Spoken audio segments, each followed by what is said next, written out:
It's time for sports. Let's bring in Mike Cozzi. Mike, how are you this morning? I'm good. How are you? Good. It's chilly up here. It was 49 when I left the house this morning. Wow. No, it's not. It's cool here, but it's not 49. I forgot to turn the furnace off, so it turned on and off all night long. Wow. It's going to be shut off when I get home later today because I'm not going to run the furnace at the end of May going to June. No, just on basic reason.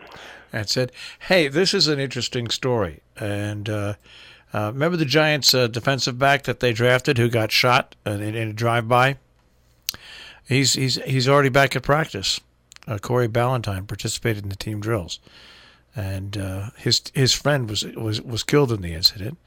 But he's there practicing. What about a month or two after it happened?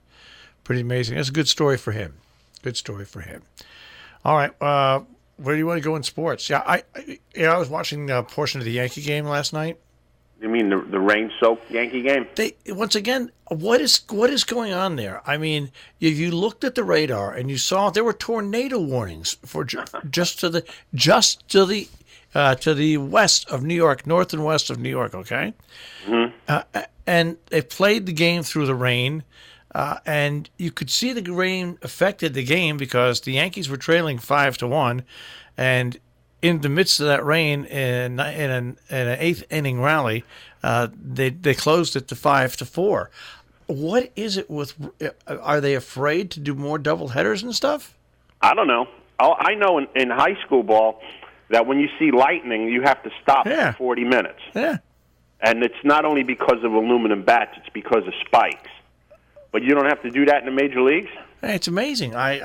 That's 2 games in a row that I've seen this, and I've said to myself, "Oh, it happens all the time." It's just and it's unfair to the fans.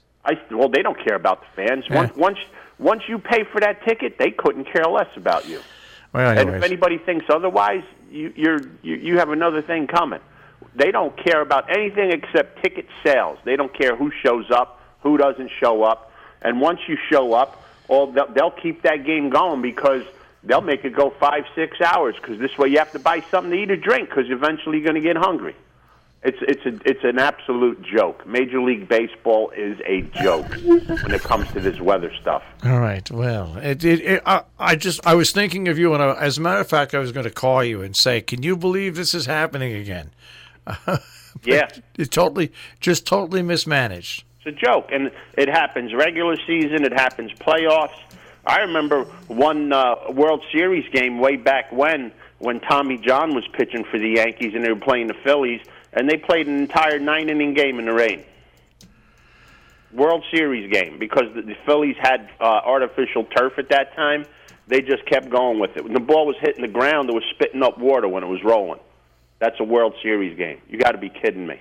So it's been around for a while, but it's absolute absurd right now. Absolutely absurd.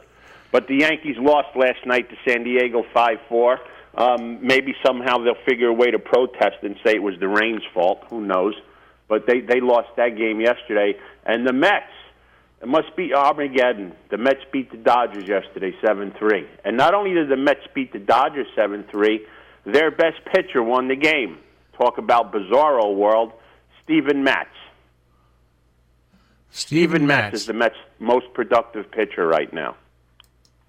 Wow. ERA of 3.5. Who'd have thunk it?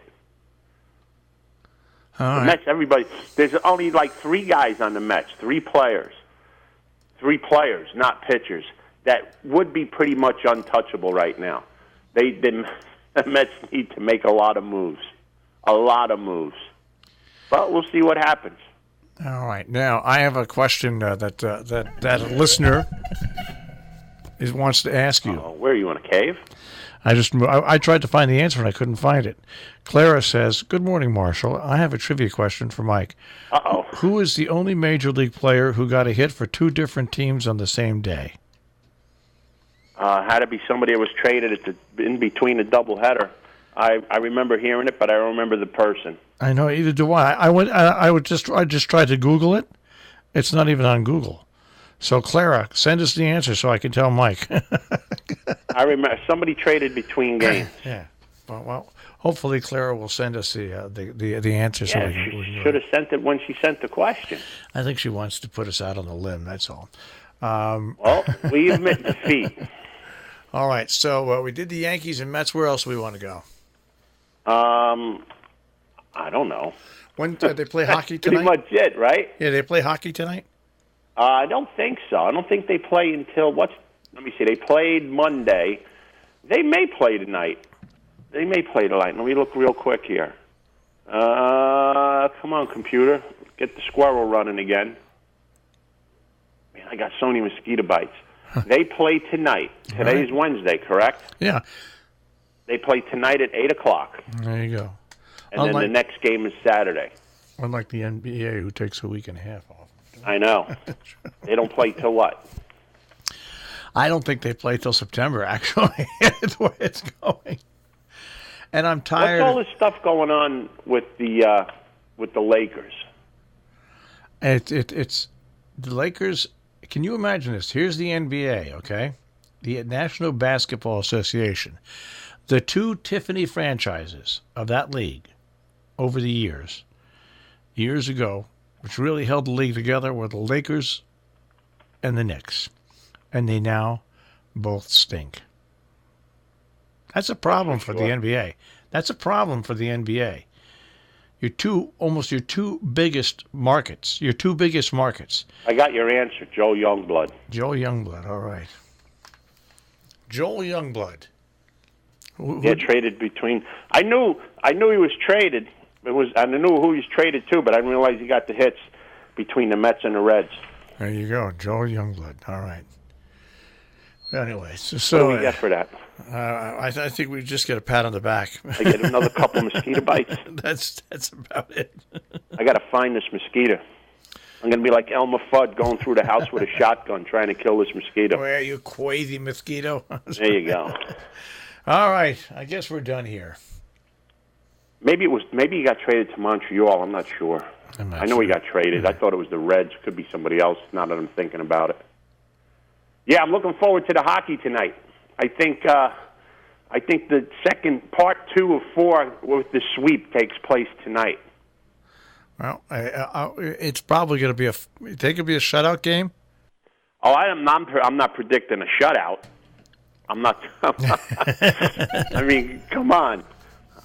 The Bruins are going to win. Yeah. I don't know about a shutout, but man, they looked real good the other night, boy. Let me tell you. Yeah, let's hear it for the big bad Bruins of Boston. The town of champions. Champions, might I say? The town of champions. All right. Boy, they really put on the gas, huh? Since the millennium. Yeah. Well, you know what? Talk about a tale of two cities. Boston needed it. They need it? Well, no. After the horrible thing that happened during the Boston Marathon, it needed lots of good things. When it comes to horrible things that happen, New York wins. Yeah, but New York's had a lot of success over the years. New York wins. Yeah. I mean, come on. Are you kidding? 9/11, that's the biggest tragedy in the mainland of the U.S. I know, but New York is always New York always gets its due. Boston doesn't all the time, like Chicago doesn't all the time and stuff. But New York always gets its due. New York and L.A. always get their due. L.A. What does L.A. get due for? Well, that's what I mean. But so when Boston has strings town together, of clowns. Has the Patriots and has the Celtics and has the Bruins, the Red Sox. There you go. A well-rounded plethora of professional champions. Good for them. That's what you say. Good for them. If you take the Yankees out of the equation, New York's a pit. That's exactly right. The Mets, the Knicks, the Nets, the Rangers. There's a lot of drought there, boy. There is.